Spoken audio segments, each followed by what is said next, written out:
به امام زمان به خدا هر جای ما بایی الان وسط شهر هر جا ما با الان تبدیل بیان نگین شده و وسط ما الان خرابش کرده اینجا در دل شهر طبس ارگ کهن شهره، بهش میگن کهندش.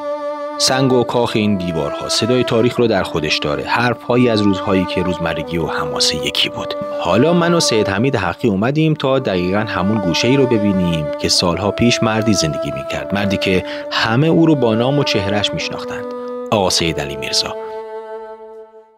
آقا سید علی میرزا پیرمرد تنهایی که در ارگ طبس زندگی میکرد در زلزله سنگین سال 1357 مفقود شد و در سال 1381 حین بازسازی این ارگ از زیر آوارهای باقی مونده کشف شد.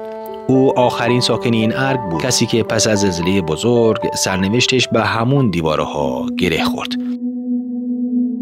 اصلا برخته محبوس شدن و حتی همون زمان یک کارشناس ما گفت علت که بدن سالم مونده بوده ای بوده که چون دوربر همه یا خاک رس بوده، خودش مثلا یه حالت انگار که مثلا کمک کرده به این فرایند به اصطلاح سالم موندن بقایای جسد. اصلا فکر کنم همون لوکیشن چیزم هستا به مثل پلیکانه.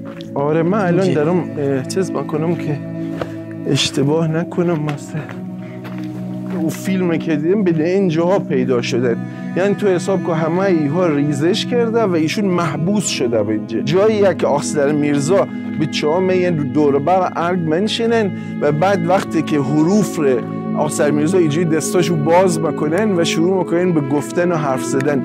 نماش هم اگر دقت کنی به چاب بالای آقا سید میرزا پایین و دوربین از بلا دارم، مگر یه جورای انگار که ایشون محصور شدن در این فضای بستر.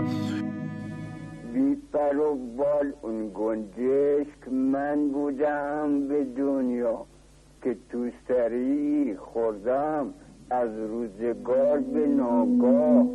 تصاویر فیلم و قاب‌هایی که از او در یادها مونده اینجا بین دیوارهای فرو ریخته جون میگیره. حالا سکوت که حرف میزنه، صدای باد بین شیار آجرها، سایه مردمانی که رفتند و نامشون موند. این مکان قصه آدم‌هایی که با زمین و سنگ زندگی کردند و گاهی زمین پاسخشون رو در یک لحظه گرفت. یاد سید علی میرزا و همه روزهایی که این دیوارها خانه بودند برای ما باقی مونده. تا وقتی که عکس میگیریم، تا وقتی که قصه رو بازگو میکنیم، بخشی از اون حافظه رو زنده نگه داشتیم. ارگ طبس فقط یک ساز نیست، حوالی خاطره هاست و ما اومدیم تا اون خاطره ها رو با خود ببریم.